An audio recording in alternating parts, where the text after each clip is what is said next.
Hello বন্ধুরা, সবাই কেমন আছেন? আজকে একটা ভিডিও করতে যাচ্ছি, সেটা হচ্ছে আমার মেজুয়ের সাথে আজকে বিরিয়ানি পাক করব। সেটাই দেখা যাক আজকে কিরকম বিরিয়ানি পাক করি, আমরা দেখি সবাই।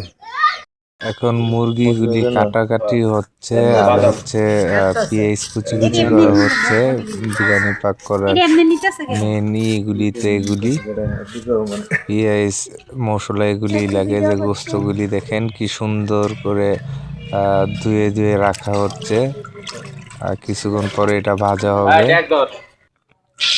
বিসমিল্লাহর নাম লয়ে বসাই দেওয়া হয়েছে, ভাজা শুরু করলাম।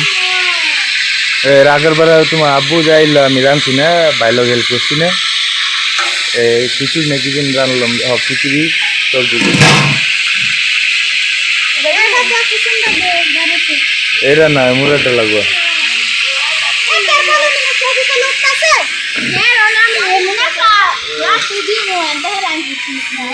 মশলা পাকানো শুরু হয়ে গেছে, দেখেন।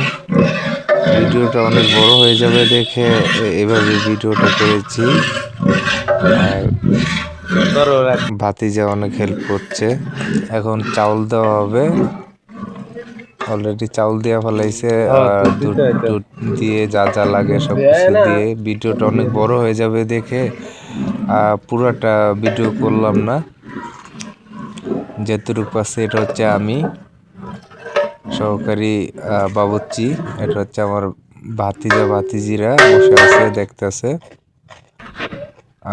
চাউল হয়ে গেছে ইনশাল্লাহ। এখন গোস্তটা উপরে দিয়ে ঘিটি দিয়ে তারপরে এটাকে আপনার কিছুক্ষণ দম দেওয়া হবে।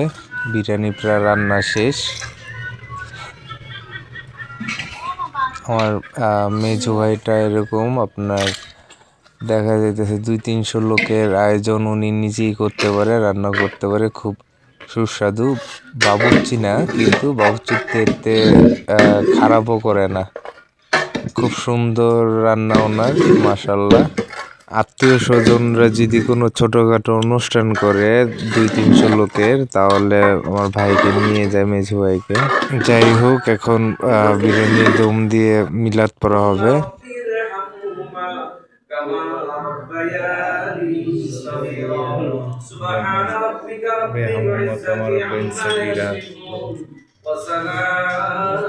খাবারের ভিডিওটা করলাম না, কারণ খাবারের ভিডিওটা করা ঠিক হবে না মনে হলো।